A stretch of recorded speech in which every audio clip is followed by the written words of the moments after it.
Welcome back to Valley Form for another Ladbrokes Friday Night Lights meeting. I'm your host, Ben Colucci, and I'm joined by Nick Lukanuk. Nick, Rayman is on leave, so you've got the call up 2 weeks in a row, a worthy replacement. How'd you go with doing the form for this meeting? Yeah, there's a couple I like this week, so hoping second up can bounce back, and good to see you're off your deathbed. I am. So race 5, to kick us off in the quaddies, heat 6 of the Ladbrokes 55 second challenge. Still the time to beat a Shearshov, 54.64 in heat 1, but who gets top billing out? Yeah, that's a time that's going to take some beating, but I reckon they will go quick tomorrow, especially if we've got the fine weather. I like sparring here, returns at the Valley tomorrow night, and does love it here at the Valley. 1-9.55 back in Feb. Went on to win the Flat Knacker that campaign, beat some handy sprinters there at Albury. So he's a horse that's always shown a fair bit of talent, likes a dry track.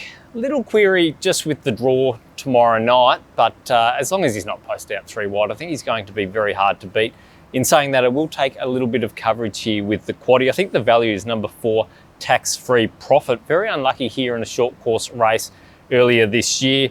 Number 5, Kiati. You got to respect these South Australians coming across. And number 7, Moon and Back, another one that likes it here at the Valley. Race 6 is the Extreme Freight Handicap. It is a benchmark 64 over the 2,040 metres. And I thought this race was as difficult as they come. In the end, I'm going to side with Slate for Matt Kamani and recent back-to-back Group 1 winning jockey Declan Bates. This good-looking son of So You Think was 5 weeks between runs at last start and ran a super race just touched off by New York Hurricane, who's going really well himself. His win prior on the Syntho was outstanding, and although his numbers are nothing flash in terms of his ratings, he does look set to peak 4th up here. He gets the most perfect map from barrier 5, and I still think he has plenty of upside compared to the rest of the field. In the quaddie, I'll go with number 2, Never Again, number 3, Deal Blaster, number 5, Miss Moonshine, the last start winner, number 7, Slate, and number 8, If He Could. Race 7 is the Australasian Retail Projects Handicap. This is one I really like here on the night. It is number 8, Staunch. I think it's a bit of a silly price, so going each way on it. Look, this time last year, ran second behind Braden Star at Cranbourne in a fast run race. Winter campaign didn't go its way for Staunch, but I thought we saw enough there in its return at Geelong. Didn't see daylight for a fair bit of the straight. Really hit the line strongly there at the end of 1400, so the step up to a mile should suit. As I mentioned, I think the value here in the race drops, I think around 4 kilos with the claim as well, so should be a good each way bet. I will take a little bit of coverage, so in the quaddie. Number 2, Captain Britain, takes a little while to wind up. I think 2,000 metres will suit, but in this grade has to be respected. Number 3, Ghetto Superstar, along with number 8, Staunch. Race 8 is the Christmas at the Valley Handicap, and I am with the famous Rupert Lee Silks here with Hurricane Thunder for Team Hawkes and Jai McNeil. The first emergency gets a run here with 1 scratching already occurring, and he looks extremely well placed here in a benchmark 64 1200 metre event to close out the night. He's always had a fair degree of talent, but I think he's come back super this preparation. His recent jump outs have been awesome, including this one where he won by a big space.